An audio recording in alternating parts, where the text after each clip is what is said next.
informed me that with the exception of some minor tweaks here and there, that it is a completely doable arrangement. Might cost more than that. Looks like that building's been vacated for long. I don't think there's been anything in it at all for the last probably 10 or 15 years. So.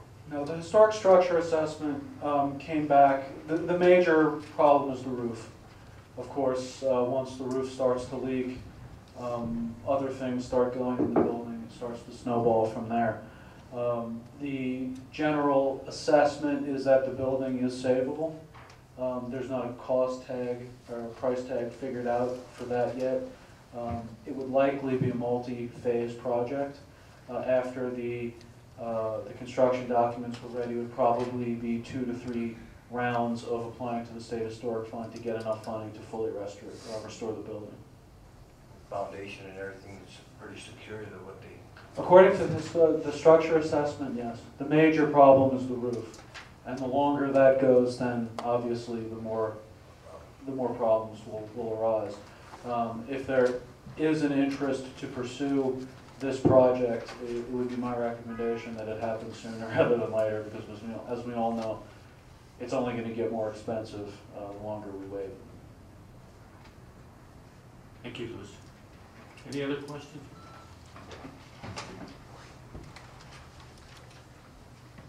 Yes, you're up next. Consideration of a letter of support grant application for the assessment of the fish hatchery at Monument Lake. Louis? Last April, we submitted also a mini grant similar to the Plum Street grant that I just discussed for the restoration and preservation of the fish hatchery and zoo at Monument Lake. That application was denied at that time. The State Historic Fund informed us that before we apply for that, we should take a step back and do an archaeological assessment of the site. We're planning on submitting this application in April. There's no cash match. It'll approximately be $10,000 to complete. The next step after the archaeological assessment is complete would be to apply for a mini grant similar to Plum Street.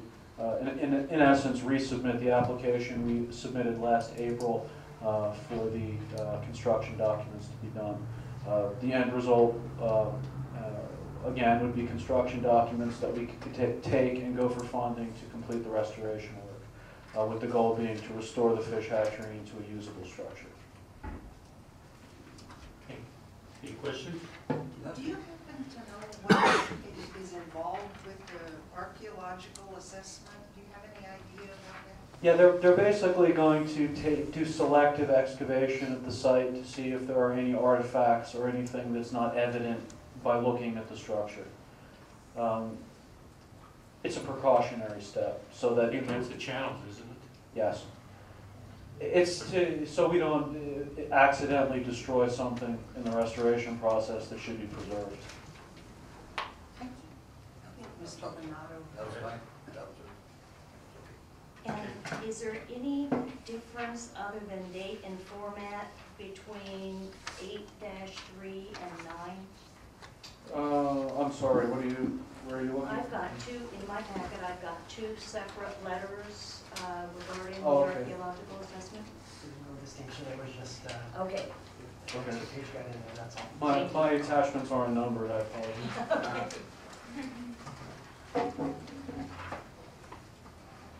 So that 8-3 just strikes out.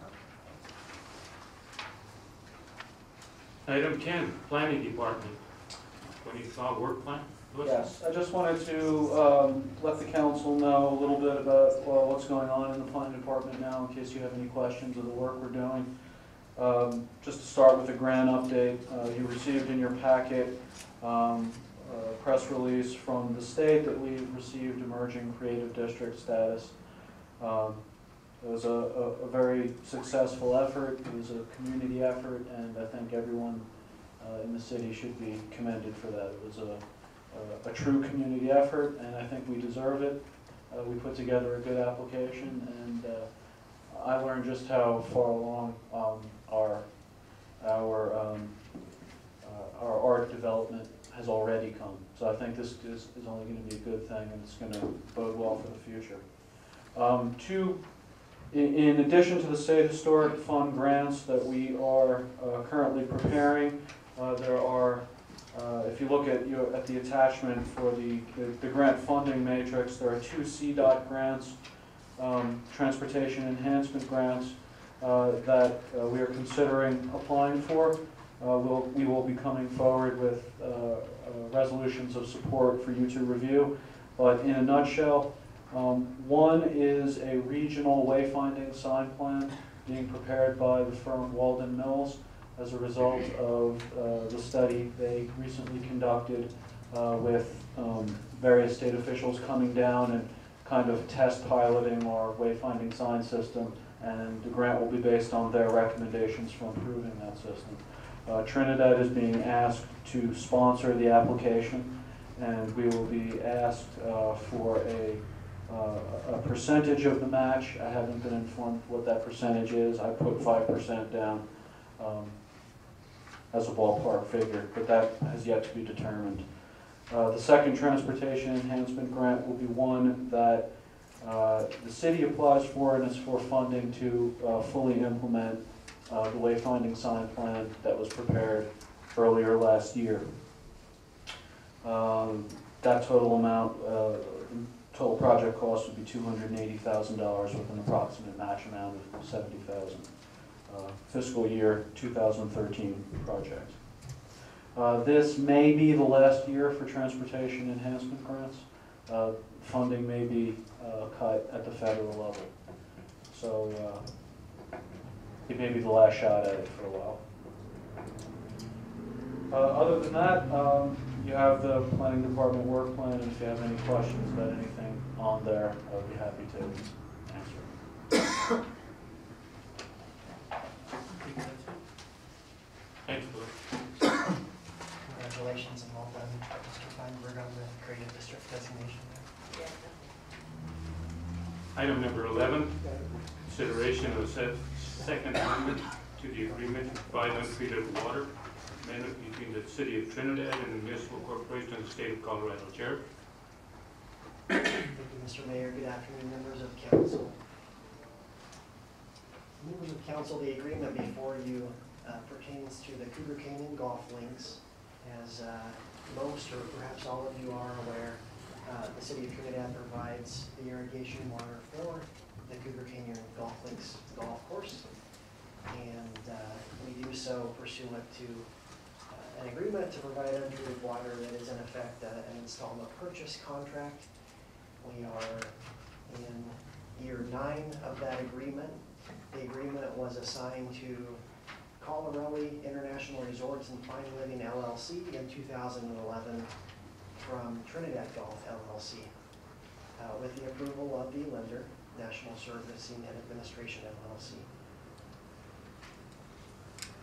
The agreement before you is a proposed repayment plan for this current calendar year.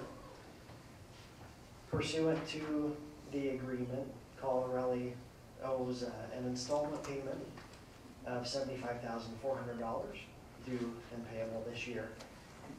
There's also an annual payment due in the amount of $76,683.23, which covers annual assessments from the Purgatory River Water Conservancy District and other annual assessments for the water that is withdrawn from the river for the golf course.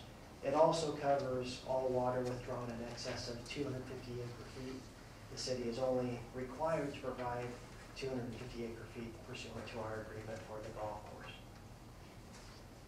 The agreement before you is a payment plan over a 6-month period. Colorelli would provide payments in equal installments of $26,131.47 over a 6-month period commencing on March 15th, tomorrow, Thursday, in fact. And they're making that initial payment already. Our agreement to provide